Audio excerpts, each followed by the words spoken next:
दोस्तों ये करीब महीने भर पहले की बात है। बिहार में एसआईआर पर एक टीवी डिबेट हो रही थी। अचानक एक महिला वक्ता ने लठेत शब्द का इस्तेमाल कर दिया। डिबेट एक पल के लिए ठहर गई और दूसरी ओर से मौजूद महिला वक्ता ने इतनी ताकत से जवाब दिया कि पूरे पैनल में सन्नाटा छा गया।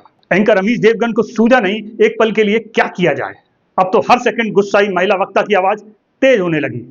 उसने दहाड़ते हुए कहा, तुम हमें लठैत बोलोगे क्योंकि तुम एक प्रिविलेज कास्ट से आते हो। तुमसे और तुम्हारे पूरे खानदान से ज्यादा पढ़ी हूं मैं, समझे। जिस वक्ता ने लठैत शब्द का इस्तेमाल किया वो यकायक हतप्रभ रह गई। एंकर अमीश देवगन को बीच बचाव के लिए आना पड़ा। जानते हैं वो महिला वक्ता कौन थी? आरजेडी की फायर ब्रांड नेत्री कंचना यादव और सामने मौजूद थी बीजेपी समर्थक राजनीतिक विश्लेषक शुभ्रास्ता। इस वीडियो को जरा गौर से देखिए। मैंने कंचना यादव, मैं बोलूं केवल लठैतों की बात हो वहां। मैं बोलूं ओ लठैत औरत चुप। मैं बोलूं लठैत बोलेंगे मैं, ये आपसे ज्यादा पढ़ी लिखी हूं मैं, तुमसे ज्यादा पढ़ी लिखी हूं मैं। लठैत बोलोगी तुम? मैं क्या करूं इसमें? क्यों? कास्ट प्रिविलेज है तुम्हारे पास इसलिए क्या?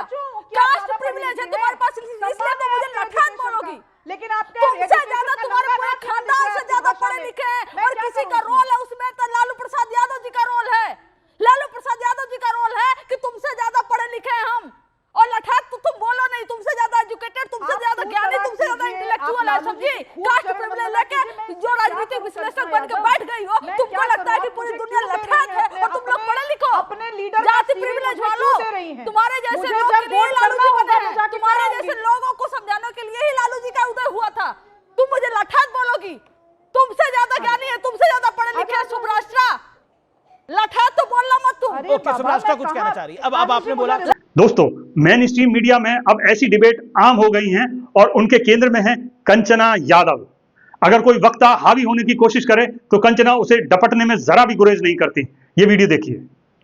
ओके, कंचना यादव बोलिए 30 सेकंड आपके पास है, बोलिए मेरी बात आप समझ नहीं रहे हैं ना कि एकदम लफंगों जैसा फीलिंग आ रहा है। देखिए गाली, लफंगा गाली। शांति लफंगे हो लफंगों को ओके प्रोटेस्ट करो। आप डिबेट अरे ठीक है, एक सेकंड ये गुंडागर्दी है। ऑर्डर करते उनका नहीं, ये गुंडागर्दी है। डिबेट में गुंडागर्दी। एक प्रवक्ता को आप लफंगा बोल रहे हैं। चलिए देखिए। नहीं सॉरी, ऐसा डिबेट नहीं करना। ऐसा डिबेट जहां लफंगा बोला जाएगा एक प्रवक्ता को, कोई लफंगा नहीं, ये नहीं चलेगा। सिर्फ दक्षिणपंथी पार्टियों के प्रवक्ता ही नहीं बल्कि खुद बड़े बड़े टीवी एंकर भी उसका सामना करने से डरते हैं कि कहीं वो उनकी भी टोपी न उछाल दे। यही कारण है कि कई बार उनका टीवी डिबेट से बायकॉट करने की कोशिश की गई है। क्यों संघियों और भाजपाइयों डर गए क्या हमारे साथ डिबेट करने में? राजद की महिला प्रवक्ताओं के साथ डिबेट करने में अगर डर लगता है तो अपने प्रवक्ताओं को थोड़ा सा सिखाकर भेजिए, थोड़ा सा पढ़ाकर भेजिए, थोड़ा सा तर्क देकर भेजिए, थोड़ा सा गाली गलौज से ऊपर उठकर थोड़ा सा कुछ पढ़ा लिखा दीजिए तो हमारे साथ डिबेट कर पाएंगे। बेचारों को गाली देने के अलावा कुछ आता नहीं है। लाइव में बैठकर दूसरों की माँ बहन को गाली देना ये भाजपा के प्रवक्ताओं को आता है और यही करते हैं और भाजपा उन्हें बैन भी नहीं करती। और भाजपा अपने प्रवक्ताओं को राजद की महिला प्रवक्ताओं के सामने बैठाने में डरती है। फैक्ट पर भी जिस भाषा में आप हमसे डिबेट करेंगे उस भाषा में हम आपसे डिबेट करेंगे। इसलिए भाजपाइयों पहले कुछ सीख कर पढ़ लिख कर आओ, हिम्मत लेकर आओ हमारे साथ बैठने का। हमारे साथ नहीं बैठने का होगा तो कंचना यादव को बैन करो, कभी प्रियंका भारती को बैन करो, कभी सारिका पासवान को बैन करो। राजद की महिला प्रवक्ताएं लालूवादी हैं, डरती नहीं है किसी से। लालू जी किसी से नहीं डरे तो प्रवक्ता क्या डरेंगे लालू जी के? बड़ा सवाल यह है कि कंचना से सबको डर क्यों लगता है। दरअसल ऐसा पहली बार हो रहा है कि जब कंचना यादव और प्रियंका भारती जैसे पिछड़े समुदाय से आने वाले प्रवक्ता खुद को भद्र लोग का मानने वाले टीवी एंकरों और दक्षिणपंथी पार्टियों के प्रवक्ताओं से आंखों में आंखें डालकर बात कर रहे हैं और उन्हें कंटाप जवाब दे रहे हैं। बड़ा सवाल यह है कि आखिर कंचना है कौन, कहां से आई हैं और आरजेडी में पहुंची कैसे। तो दोस्तों मैं आपको बता दूं, कंचना उत्तर प्रदेश से हैं। उनका जन्म जौनपुर में हुआ। कंचना के दादा सरकारी नौकरी में थे और उनके पिता प्राइवेट सेक्टर में हैं। उनकी मां भी शिक्षित हैं और सामाजिक कार्यों में बढ़ चढ़कर हिस्सा लेती हैं। आप कह सकते हैं कंचना एक पढ़े लिखे मिडिल क्लास परिवार से ताल्लुक रखती हैं। अब जरा उनकी शिक्षा का स्तर भी सुन लीजिए।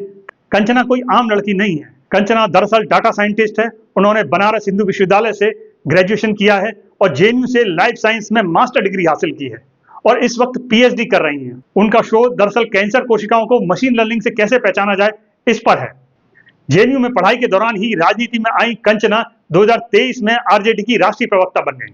अब आप समझ गए होंगे जब उन पर लठैत कहकर तंज किया गया उन्हें गुस्सा क्यों आया। लठैत एक गाली है जिसका उन्होंने प्रतिरोध किया।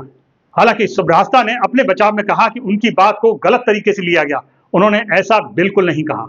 खैर, राजनीति के अंदर 90 के दशक में सामाजिक बदलाव की जो दुदुम्बी यूपी और बिहार में बजनी शुरू हुई, जिसके परिणाम स्वरूप मुलायम सिंह, मायावती और लालू प्रसाद यादव जैसे बड़े दिग्गज नेता हमारे सामने आए, वही दुदुम्बी अब टीवी चैनलों पर बज रही है। पिछड़ा और दलित वर्ग अपनी सामाजिक भागीदारी का दावा ठोक रहा है और अपना वाजिब हक और सम्मान मांग रहा है। उम्मीद है टीवी एंकर और ऐसे वक्ता समझेंगे कि कास्ट प्रिविलेज और सिस्टम प्रिविलेज भेदभाव बढ़ाता है, घटाता नहीं है। अब हिस्सेदारी तो देनी पड़ेगी, वरना कंचना यादव और प्रियंका भारती जैसे लोग एक दिन खुद ब खुद इन स्टूडियो में प्रकट होंगे और जो उनका है वो खुद ही ले लेंगे। फिर न कहना ऐसा होना चाहिए क्या। दोस्तों, हमारी ये पेशकश आपको कैसी लगी हमें कमेंट बॉक्स में जरूर बताइएगा और हमारे चैनल को लाइक और सब्सक्राइब करना न भूलिएगा। नमस्कार, मैं अफसर अहमद।